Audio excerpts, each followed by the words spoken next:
Welcome to Ritvik Kannada vlogs. ನಾನು ಶೋಭಾ.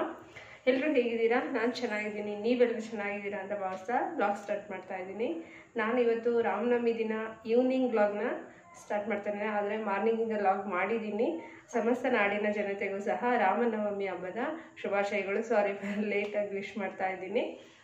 ಮತ್ತು ಇವತ್ತು ಏನೆಲ್ಲ ಆಯಿತು, ಹೇಗೆಲ್ಲ ಆಚರಿಸಿದ್ವಿ ನಮ್ಮ ಹಬ್ಬನ ಅಂತ ನಾನು ನಿಮ್ಮ ಜೊತೆಗೂ ಶೇರ್ ಮಾಡ್ತೀನಿ. ಅದಕ್ಕಿಂತ ಮುಂಚೆ ಯಾರೆಲ್ಲ ನನ್ನ ಚಾನಲ್ನ ಹೊಸ್ದಾಗಿ ನೋಡ್ತಿದ್ದೀರೋ ಸಬ್ಸ್ಕ್ರೈಬ್ ಮಾಡ್ಕೊಳ್ಳಿ, ಪಕ್ಕದಲ್ಲಿರೋವಂಥ ಬೆಲ್ಲೈಕನನ್ನು ಪ್ರೆಸ್ ಮಾಡಿ. ನೀವು ಈ ರೀತಿ ಮಾಡೋದ್ರಿಂದ ನಾವು ಯಾವುದೇ ವಿಡಿಯೋ ಅಪ್ಲೋಡ್ ಮಾಡಿ ನಿಮಗೆ ಫಸ್ಟ್ ನೋಟಿಫಿಕೇಶನ್ ಬರುತ್ತೆ. ಹಾಗಾಗಿ ರಾಮನವಮಿ ದಿನ ಬೇಗ ಎದ್ಬಿಟ್ಟು ಹೊರಗಡೆ ಎಲ್ಲ ನೀಟಾಗಿ ತೊಳೆದ್ಬಿಟ್ಟು ಈಗ ರಂಗೋಲಿ ಹಾಕಿದ್ದೀನಿ. ಹೇಗಿದೆ ರಂಗೋಲಿ ಅನ್ನೋದನ್ನು ಕಮೆಂಟ್ ಬಾಕ್ಸಲ್ಲಿ ತಿಳಿಸಿ. ಮತ್ತು ಕೆಳಗಡೆನೂ ಸಹ ಇವತ್ತಿನ ಸ್ಪೆಷಲ್ ಬಂದುಬಿಟ್ಟು ಹೆಸರುಬೇಳೆ ಪಾಯಸ ಮಾಡ್ತಾಯಿದ್ದೀನಿ. ಹೆಸರುಬೇಳೆ ಪಾಯಸಕ್ಕೆ ಆಗಲೇ ನೀರು ಇಟ್ಟಿದ್ದೀನಿ. ನೀರು ಕಾಯ್ತಾ ಇದೆ. ಈ ಪಕ್ಕದಲ್ಲಿ ಹೆಸರುಬೇಳೆನೂ ಸಹ ಸ್ವಲ್ಪ ಬ್ರೌನ್ ಕಲರ್ ಆಗೋವರೆಗೂ ಹುರ್ಕೊಳ್ತಾ ಇದ್ದೀನಿ. ಈ ಕಡೆ ಕೋಸಂಬರಿ ಮಾಡೋದಕ್ಕೆ ಕಡಲೆಬೇಳೆ ನೆನೆ ಹಾಕಿದ್ದೀನಿ. ಇವತ್ತು ನಾನು ಕಡಲೆಬೇಳೆ ಕೋಸಂಬರಿ ಮಾಡ್ತಾಯಿದ್ದೀನಿ. ಬೆಲ್ಲನೂ ಸಹ ನೆನೆಸಿಟ್ಟಿದ್ದೀನಿ. ಪಾನಕ ಮಾಡಬೇಕು, ಇನ್ನು ಮಜ್ಜಿಗೆ ಮಾಡಬೇಕು. ಬೆಲ್ಲ ಪಾಯಸಕ್ಕೂ ಸಹ ಕುಟ್ಟಿಟ್ಕೊಂಡಿದ್ದೀನಿ ಒಂದು ಕವರಲ್ಲಿ. ರಸಮ್ ರೆಡಿಯಾಗಿದೆ. ರಸಮ್ ಬೇಗನೆ ಆಗುತ್ತೆ. ಇವತ್ತು ನಾನು ಟೊಮೊಟೊ ರಸಮ್ ಮಾಡಿದ್ದೀನಿ. ಹಪ್ಪಳ, ಸಂಡಿಗೆ ಮತ್ತು ಮಜ್ಜಿಗೆ ಮೆಣಸಿನ್ಕಾಯಿನ ಆಲ್ರೆಡಿ ರೆಡಿ ಮಾಡಿ ಇಟ್ಕೊಂಡಿದ್ದೀನಿ. ಮಜ್ಜಿಗೆ ಮೆಣಸಿನ್ಕಾಯಿ ಯಾವ ರೀತಿ ಮಾಡೋದನ್ನು ಅನ್ನೋದನ್ನು ನಾನು ವಿಡಿಯೋ ಮಾಡಿ ಅಪ್ಲೋಡ್ ಮಾಡಿದ್ದೀನಿ. ಒಂದು ಸಾರಿ ಚೆಕ್ ಮಾಡಿ ನೋಡಿ ಯಾವ ರೀತಿ ಮಜ್ಜಿಗೆ ಮೆಣಸಿನ್ಕಾಯಿ ಮಾಡೋದು ಅಂತ ಹೇಳಿಬಿಟ್ಟು. ಈ ಕಡೆ ಪಲಾವ್ ರೆಡಿಯಾಗಿದೆ. ಮತ್ತು ಪಲಾವ್ಗೆ ರಾಯ್ತಾ,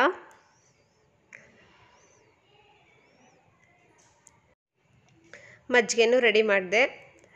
ಮಜ್ಜಿಗೆಗೆ ಒಗ್ಗರಣೆ ಹಾಕಿದ್ದೀನಿ. ಈ ಕಡೆ ಪಾನಕನೂ ರೆಡಿ ಆಯಿತು. ಎಲ್ಲ ಅಡುಗೆನೂ ರೆಡಿಯಾಗಿದೆ. ಕೋಸಂಬರಿಗೆ ನಾನು ಒಗ್ಗರಣೆ ಕೊಟ್ಟಿದ್ದೀನಿ. ತುಂಬ ಟೇಸ್ಟಿಯಾಗಿರುತ್ತೆ ಕೋಸಂಬರಿಗೆ ಒಗ್ಗರಣೆ ಹಾಕೋದ್ರಿಂದ. ಮತ್ತು ನೀವು ಏನೇನೆಲ್ಲ ರಾಮನವಮಿ ಸ್ಪೆಷಲ್ ಅಡುಗೆಗಳು ಮಾಡಿದ್ರಿ ಅನ್ನೋದನ್ನು ಕಮೆಂಟ್ ಬಾಕ್ಸಲ್ಲಿ ತಿಳಿಸಿ. ಇಷ್ಟೇ, ರೆಡಿ ಆಯಿತು. ಈಗ ಪೂಜೆ ಮಾಡಿಬಿಟ್ಟು ದೇವಸ್ಥಾನಕ್ಕೆ ಹೊರಡಬೇಕು.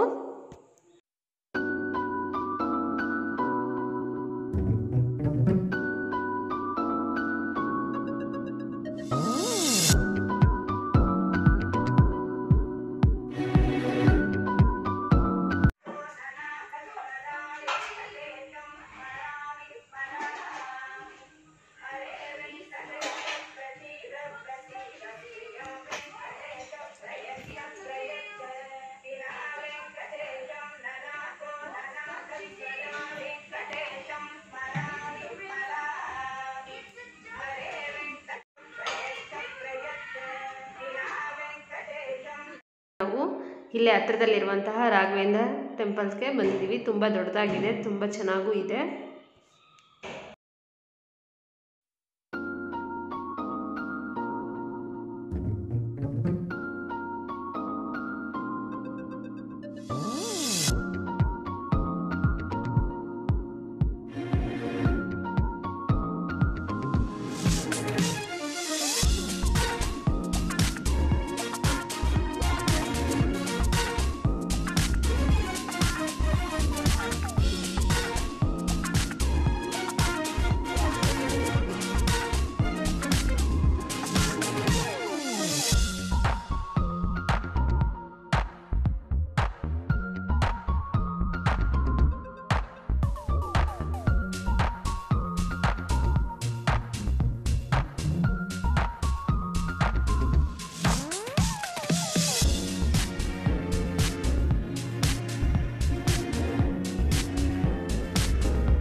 ಇದೇ ರೀತಿಯಾದಂತಹ ಹಲವಾರು ಟ್ರಿಪ್ ವ್ಲಾಗ್ನ ನಾನು ಆಲ್ರೆಡಿ ಅಪ್ಲೋಡ್ ಮಾಡಿದ್ದೀನಿ. ನನ್ನ ಚಾನಲ್ ಒಮ್ಮೆ ಚೆಕ್ ಮಾಡಿ. ಮತ್ತು ಮೇಲ್ಗಡೆ ಕಾಣ್ತಿರೋಂಥ ಐ ಕಾರ್ಡ್ ಮೇಲೆ ಒಂದ್ಸರಿ ಕ್ಲಿಕ್ ಮಾಡಿ ನೋಡಿ.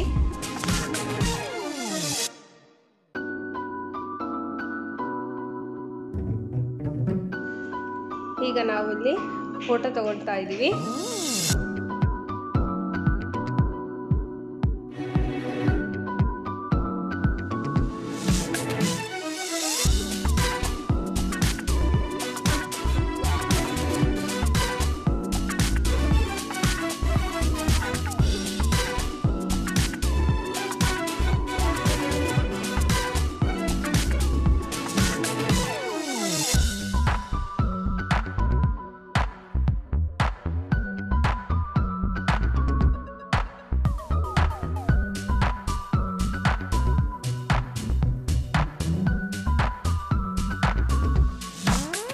ದೇವಸ್ಥಾನ ಇರೋದು ಲೆಕ್ಕನಹಳ್ಳಿ ಹತ್ರ, ಬೆಂಗಳೂರು ನಿಯರ್ ಹತ್ರ ಆಗುತ್ತೆ ದೇವಸ್ಥಾನ.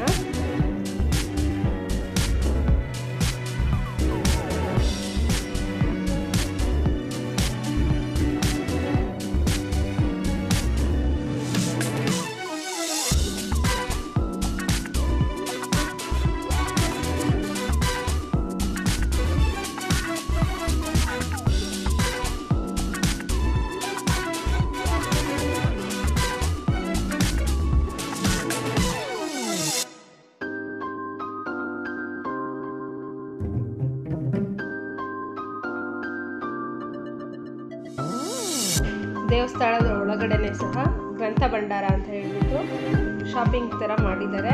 ತುಂಬಾ ಚೆನ್ನಾಗಿತ್ತು. ಅಲ್ಲಿ ಬುಕ್ಸು ಮತ್ತು ಪೂಜೆ ಸಾಮಾನುಗಳು ಎಲ್ಲನೂ ಸಿಗುತ್ತೆ.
ಈಗ ಗ್ರಂಥ ಭಂಡಾರದ ಒಳಗಡೆ ಬಂದಿದ್ದೀವಿ ಶಾಪಿಂಗ್ ಮಾಡೋಣ ಅಂತ.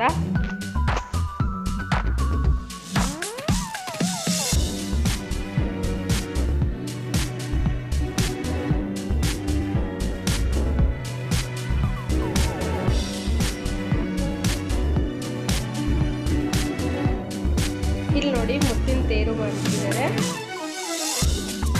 ಕಾಣಿಸ್ತಿದೆ ಅನ್ಕೊಂತೀನಿ. ಈ ಕಡೆ ಉಯ್ಯಾಲೆ,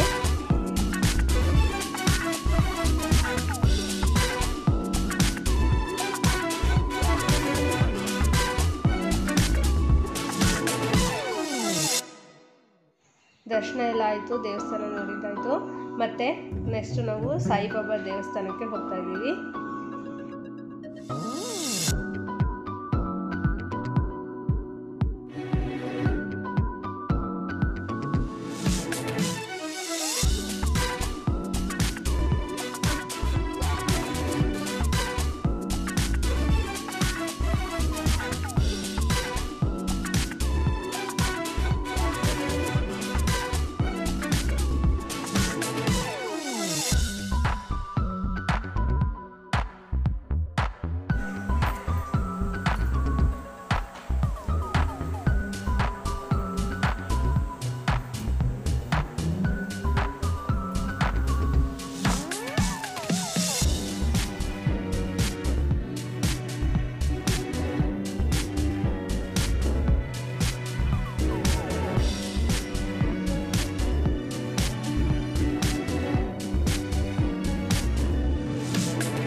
ಸಾಯಿಬಾಬಾ ಟೆಂಪಲ್ ನೋಡ್ಕೊಂಡ್ಬಿಟ್ಟು ನಾವು ಮನೆಗೆ ಬಂದ್ವಿ. ಮತ್ತು ಸಂಜೆ ನಾವು ರಾಮನ ದೇವಸ್ಥಾನಕ್ಕೆ ಹೋಗಿದ್ವಿ. ಅದನ್ನು ಸಹ ಹೀಗೆ ಹಾಕ್ತೀನಿ ನೋಡಿ.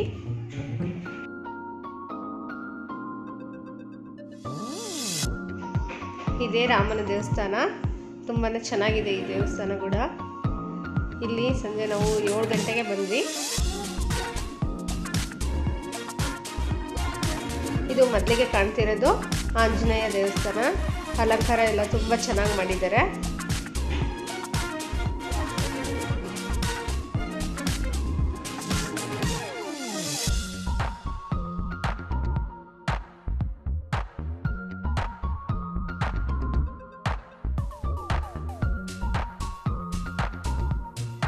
ಇಲ್ಲಿರೋದು ಗಣಪತಿ ದೇವಸ್ಥಾನ. ಇವಾಗ ನಾವು ರಾಮನ ದೇವಸ್ಥಾನದೊಳಗಡೆ ಹೋಗೋಣ.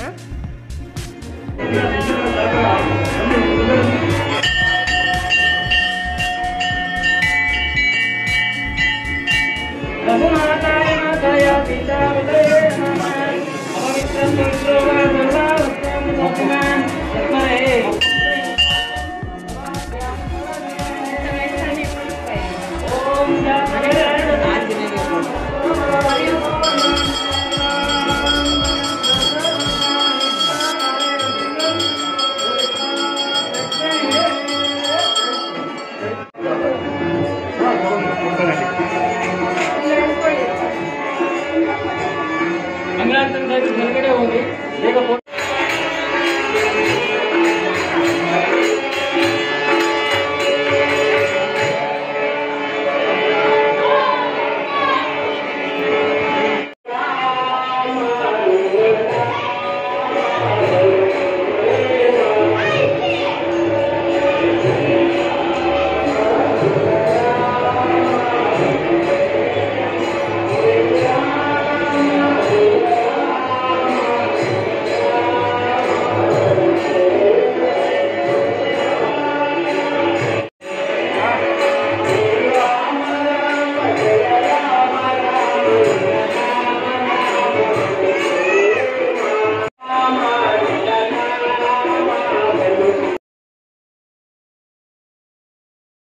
ನೋಡಿದ್ರಲ್ವಾ ಫ್ರೆಂಡ್ಸ್, ನಾವು ಯಾವ ರೀತಿ ರಾಮನವಮಿ ಹಬ್ಬನ ಸೆಲೆಬ್ರೇಟ್ ಮಾಡಿದ್ವಿ ಮತ್ತು ಯಾವ್ಯಾವ ರೆಸಿಪಿ ಮಾಡಿದ್ವಿ ಅಂತದ್ದು. ಈ ವಿಡಿಯೋ ನಿಮಗೆ ಇಷ್ಟ ಆಗಿದ್ರೆ ಲೈಕ್ ಮಾಡಿ, ಶೇರ್ ಮಾಡಿ ಮತ್ತು ಕಮೆಂಟ್ ಮಾಡಿ. Thank you for watching and bye.